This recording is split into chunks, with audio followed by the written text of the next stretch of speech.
नमस्कार, बहुत बहुत स्वागत है आपका। मैं हूं आपके साथ नेहा दुबे। बिहार विधानसभा चुनाव नजदीक आते ही राजनीतिक दलों ने अपनी रणनीतियां तेज कर दी है। इस बार के चुनाव में जातीय गोलबंदी, गठबंधन और भौगोलिक सीमाएं महत्वपूर्ण भूमिका निभा सकती है। बिहार की लगभग 38 सीटें उत्तर प्रदेश की सीमा से लगती हैं, जो बिहार के 8 जिलों में फैली हुई है। इन क्षेत्रों में जातीय समीकरण और राजनीतिक प्रभाव एक महत्वपूर्ण कारक हो सकते हैं। उत्तर प्रदेश के सीमावर्ती जिलों में राजपूत और रविदास समाज का वोट महत्वपूर्ण है, जिस पर उत्तर प्रदेश की राजनीति का प्रमुख आपको बता दें कि राजनीति का प्रभाव भी पूरी तरह से पड़ता है। बसपा प्रमुख मायावती का रविदास वोट बैंक पर प्रभाव रहा है, लेकिन इस बार के चुनाव में ये फैक्टर कितना प्रभावी होगा, ये देखना दिलचस्प होगा। अगड़ा वोट बैंक, जिसमें ब्राह्मण, वैश्य, राजपूत और भूमिहार शामिल है, का झुकाव भाजपा की ओर रहा है।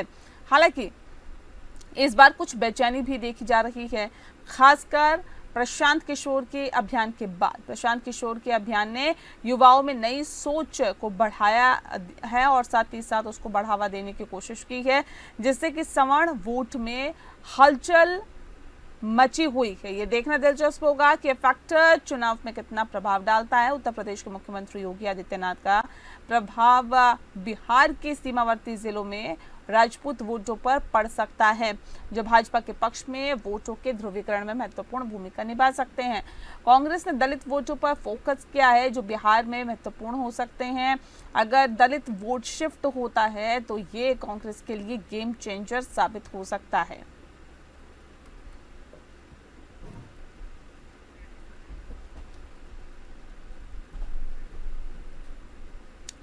तो बता दें आपको कि बिहार विधानसभा चुनाव नजदीक आते ही राजनीतिक दलों ने अपनी अपनी रणनीतियां तेज कर दी है। इस बार के चुनाव में जातीय गोलबंदी, गठबंधन और भौगोलिक सीमाएं महत्वपूर्ण भूमिका निभा सकती है। बिहार की लगभग 38 सीटें उत्तर प्रदेश की सीमा से लगती हैं, जो बिहार के 8 जिलों में फैली हुई है। इन क्षेत्रों में जातीय समीकरण और साथ ही राजनीतिक प्रभाव एक महत्वपूर्ण कारक हो सकते हैं। उत्तर प्रदेश के सीमावर्ती जिलों में राजपूत और रविदास समाज का वोट महत्वपूर्ण है, जिस पर उत्तर प्रदेश की राजनीति का प्रभाव पड़ता है। बसपा प्रमुख मायावती का रविदास वोट बैंक पर प्रभाव रहा है, लेकिन इस बार के चुनाव में ये फैक्टर कितना प्रभावी होगा, ये देखना वाकई दिलचस्प होगा। अगड़ा जो वोट है, चाहे ब्राह्मण की बात करें, वैश्य, राजपूत और भूमिहार जाहिर तौर पर इसमें शामिल है, और इसका झुकाव कहां पर होगा, ये वाकई देखना दिलचस्प होगा। हालांकि इस बार कुछ बेचैनी भी दिखाई दे रही है, और खासकर प्रशांत किशोर के अभियान के बाद युवाओं में एक नई सोच को बढ़ावा मिला है। तो किस करवट ऊंट बैठेगा, ये वाकई देखने वाली बात होगी। लेकिन बिहार चुनाव नज़दीक है और ऐसे में सियासी दलों ने अपनी अपनी कोशिशें और ज़्यादा तेज़ कर दी। लेकिन इस बार सवर्ण कहाँ जाएगा, दलित वोट कहाँ जाएगा और साथ ही साथ ओबीसी समाज किस ओर जाएगा, ये वाकई देखना दिलचस्प होगा। उत्तर प्रदेश के मुख्यमंत्री योगी आदित्यनाथ का प्रभाव बिहार के कुछ सीमावर्ती जिलों में राजपूत वोटों पर पड़ सकता है, जो कि भाजपा के पक्ष में वोटों के ध्रुवीकरण में महत्वपूर्ण भूमिका निभा सकते हैं। कांग्रेस ने दलित वोटों पर फोकस किया है, जो बिहार में महत्वपूर्ण हो सकते हैं। अगर दलित वोट शिफ्ट होता है तो ये कांग्रेस के लिए गेम चेंजर साबित हो सकता है।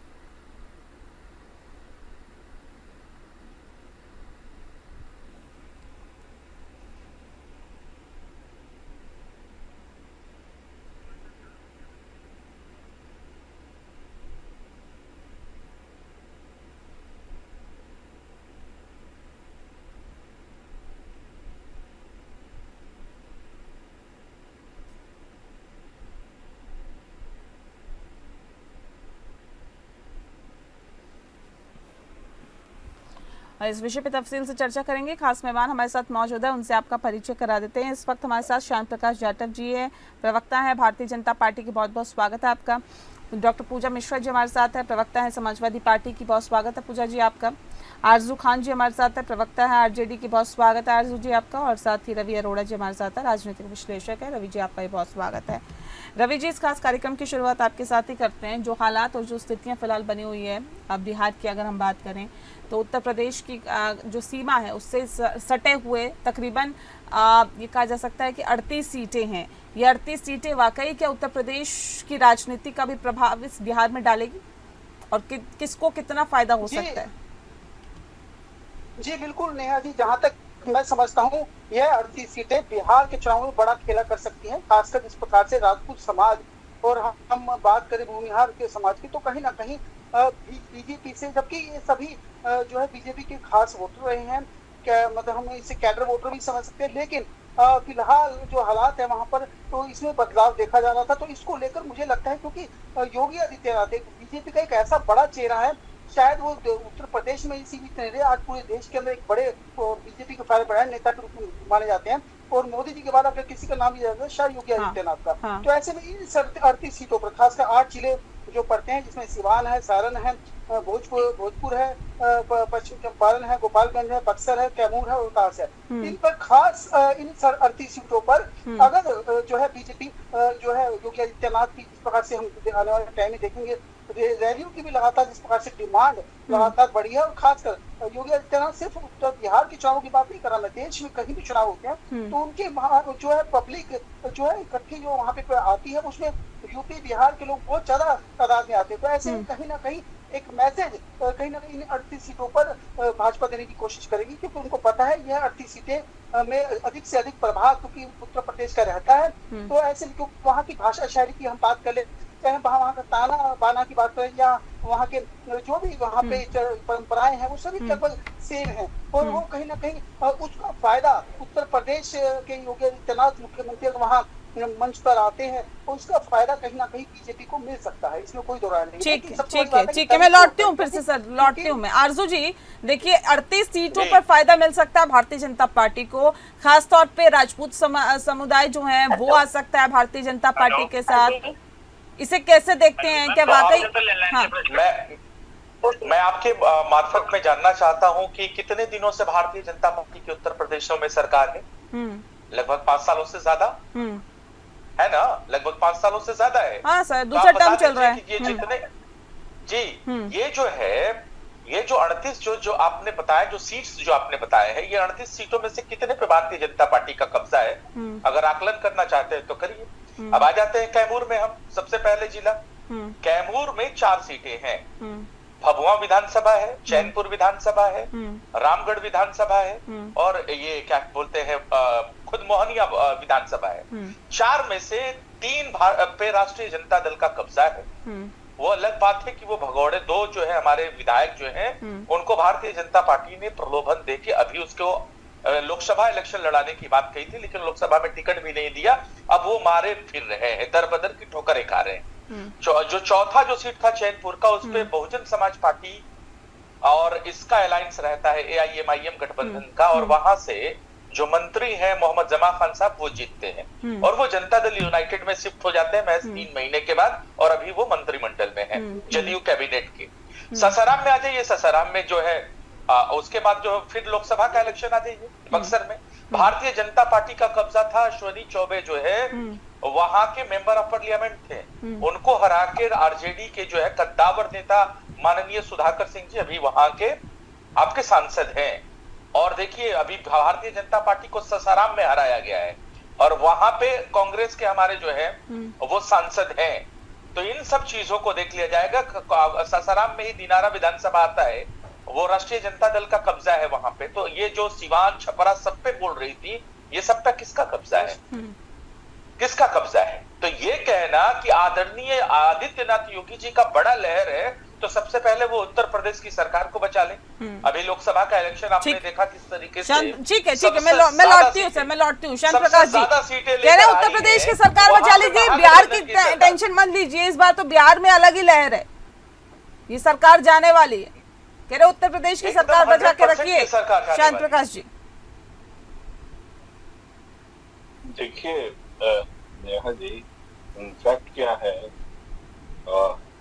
चुनाव है, सभी पार्टियां अपना अपना दम भरेंगे, स्वाभाविक बात है, हम लोग कई वर्षों से वहाँ पर शासित हैं। हमने वहाँ की जनता के बीच में जो डेवलपमेंट किया है, उनको जो जिस तरीके से एक दौर था जब वो गुंडई से जो है पूरा बिहार त्रस्त था, उससे मुक्त कराया। बच्चों के अपहरण होना और फिरौतियां होना, इस प्रकार के दंश से जो है मुक्त कराया। लाइट नहीं आया करती थी, लाइट के नाम पर जो है घंटे 2 घंटे के लिए सप्ताह में एक बार आ जाए, बाकी तो बिजली के तार जो है वो कपड़े सुखाने के काम आते थे। आज उन सब चीजों से मुक्त है बिहार, और बिहार जो है जिस तरीके से डेवलपमेंट के रास्ते चल रहा है, अच्छा डेवलपमेंट हो रहा है। बच्चों को शिक्षा उन्नत किस्म की मिल रही है, स्कूल कॉलेजेस अच्छे हैं, अनुसंधान बढ़िया है। एंकर महोदय, मैं जवाब देना चाहूंगा। जी। वहाँ की जो जनता है वो हमें डेवलपमेंट के आधार पर चुनने वाली है। अब जिस तरीके से लालू प्रसाद यादव जी के पुत्र जो हैं वो, मैं जवाब देना चाहूंगा, और राजीव गांधी जी के जो पुत्र हैं राहुल जी, ये दोनों वहां करके जनता को गुमराह करने का प्रयास कर रहे हैं। जनता नहीं आने वाली किसी सूरत में उनकी जो झूठे नैरेटिव में।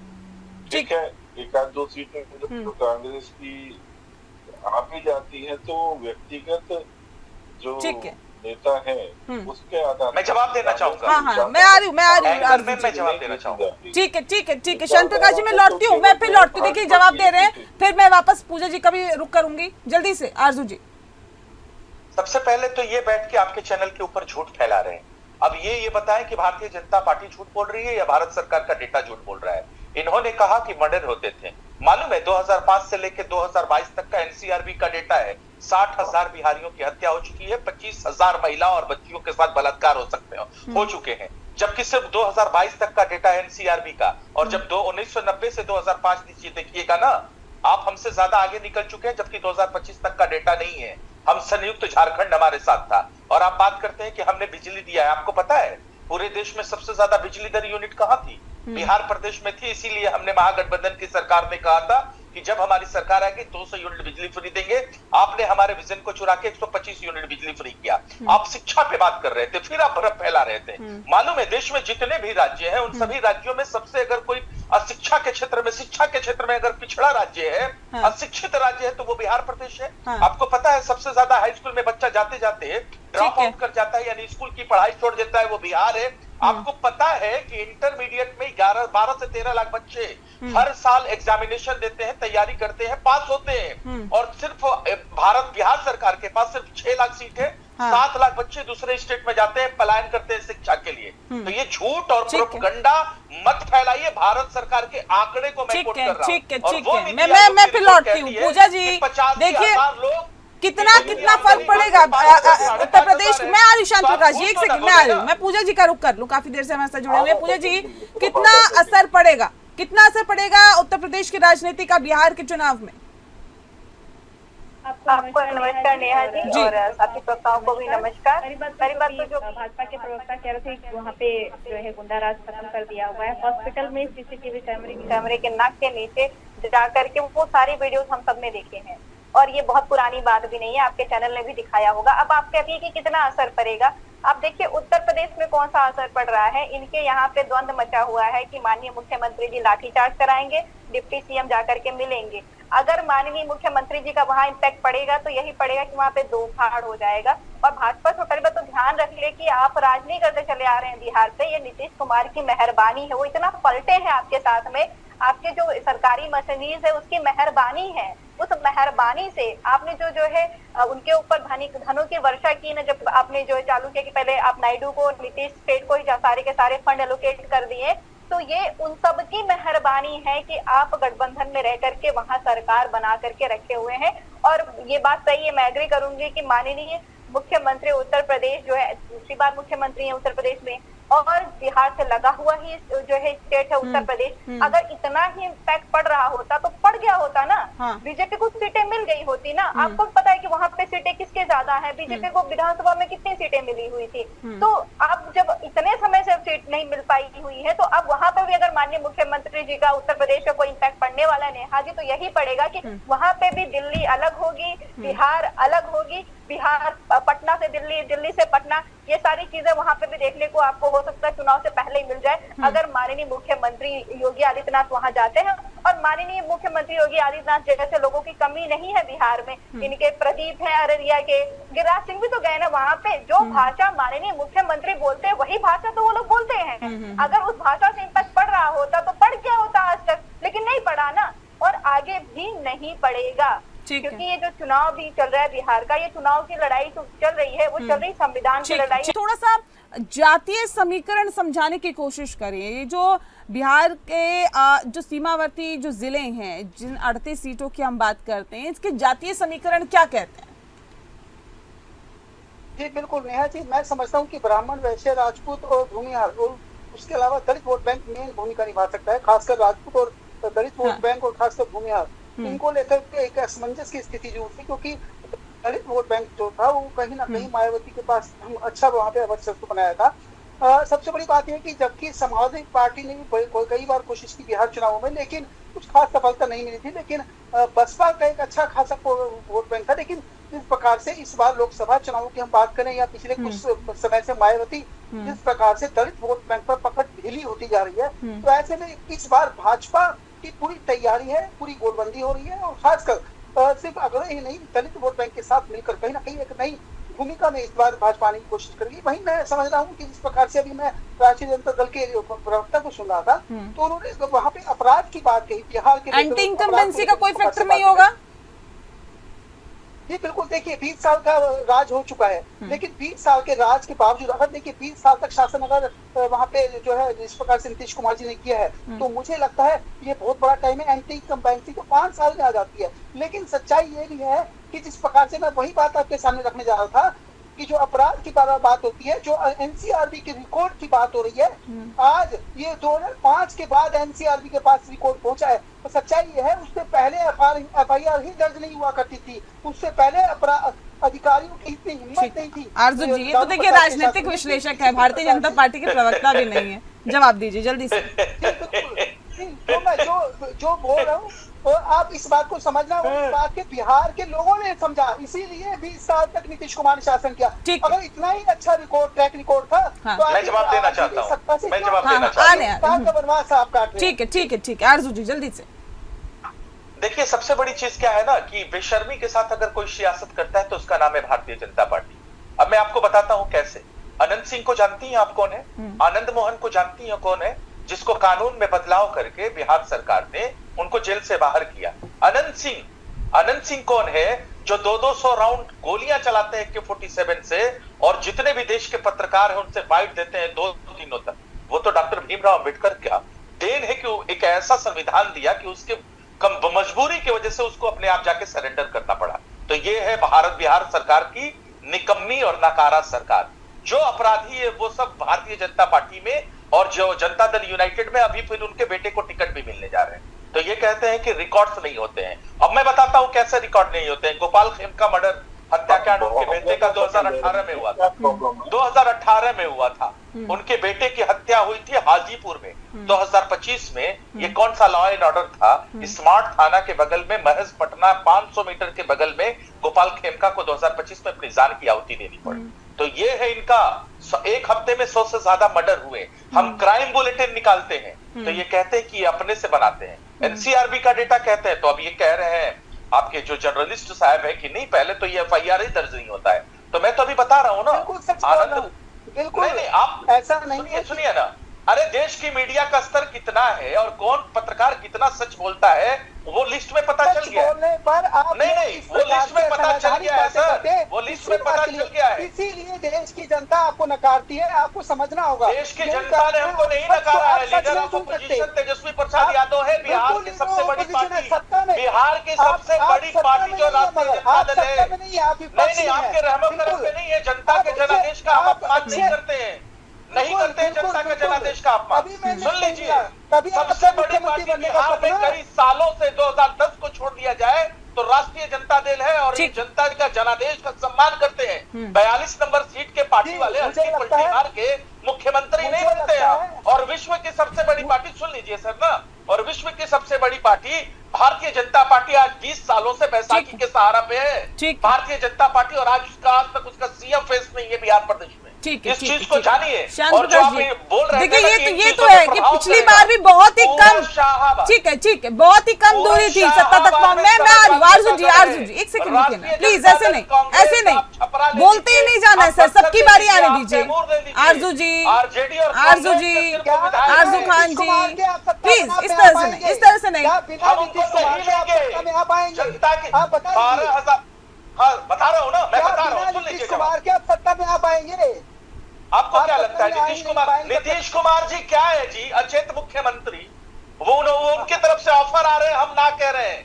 12,000 वोटों का डिफरेंस है 2020 के इलेक्शन में, तो 12,000, और वो भी चोरी से, प्रशासनिक सेवाओं पे जो है दबाव डाल के। आप देश के गृह मंत्री को हेलीकॉप्टर पकड़ के लैंड करना पड़ा था पटना में। सुन लीजिए ना, आप कैसे हैं सर, आप कैसे पत्रकार हैं सर, कैसे पत्रकार हैं आप? ठीक है कोर्ट में गए, आपने वहां पर आरजू जी हो गया ना, अब दूसरों को बोलने दीजिए प्लीज। शांत प्रकाश जी,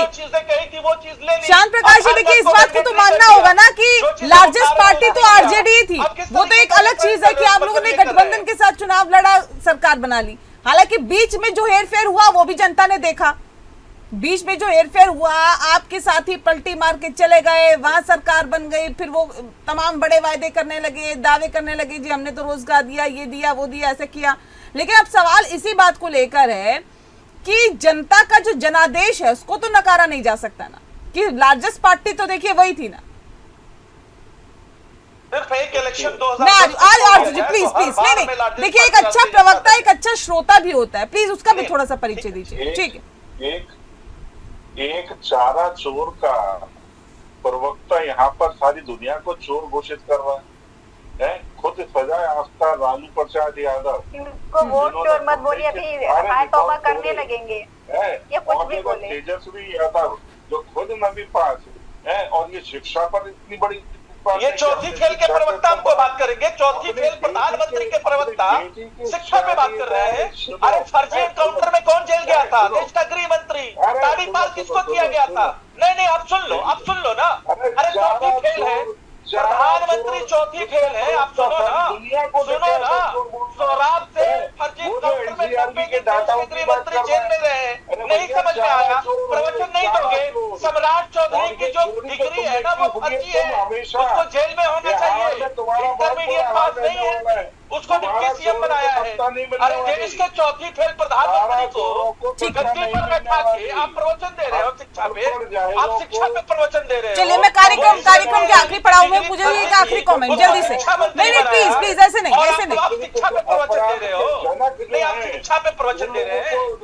आप सारे अपराधी भारतीय जनता पार्टी में है। सर कहाँ अपराधी है, कहाँ नहीं है, सबको पता है। देश की जनता सब कुछ देख रही है, बिहार की जनता सब कुछ देख रही है। प्लीज नहीं प्लीज डेकोरम मेंटेन रखिए। नहीं ऐसे नहीं। पूजा जी, शांत प्रकाश जी प्लीज आप लोग ऐसे मत करिए, एक एक करके रखिए ना अपनी बातों को। प्रधानमंत्री के प्रवक्ता 9वीं पास पे प्रवचन देते हो आप 9वीं पास पे प्रवचन देते हो। सर किसी की शिक्षा से छोड़ दीजिए ना सर, 9वीं पास कौन है, चौथी पास कौन है, छोड़ दीजिए ना आरजू जी। प्रधानमंत्री के प्रवक्ता ठीक है, देखिए मुझे आवाज बंद करवानी पड़ेगी आप दोनों की। आप लोग चाहते हैं मैं आवाज बंद करवा दूं? मैं आवाज बंद करवा दूं क्या आप लोगों की? प्लीज ऐसे मत करिए। पूजा जी आप बोलिए। नहीं आपकी आवाज नहीं जाएगी, कोई फायदा नहीं होगा सर, प्लीज ये तरीका नहीं है। ठीक है पूजा जी आप बोलना शुरू करिए प्लीज। शांत प्रकाश जी प्लीज शांत रहिए प्लीज। रानी की डिग्री बात करते हैं डिग्री पे। चौथी फेल प्रधानमंत्री के प्रवक्ता फर्जी एनकाउंटर अमित शाह के नहीं। आप लोग मतलब जितना सोच के आए हैं सब बोलना है आज ना, तो ठीक है सर फिर। नहीं ये तरीका वैसे डिबेट का नहीं है सर, गलत बात है। डेकोरम मेंटेन रखा करिए प्लीज सर। ये तरीका नहीं है, माफ कीजिएगा रोक रही हूँ यहीं पे आप लोगों को। बहुत शुक्रिया। पूजा जी वक्त नहीं दे पाऊंगी, बहुत शुक्रिया आप सभी मेहमानों का हमारे साथ इस खास चर्चा में शामिल होने के लिए। खास पेशकश में फिलहाल के लिए इतना ही। नमस्कार।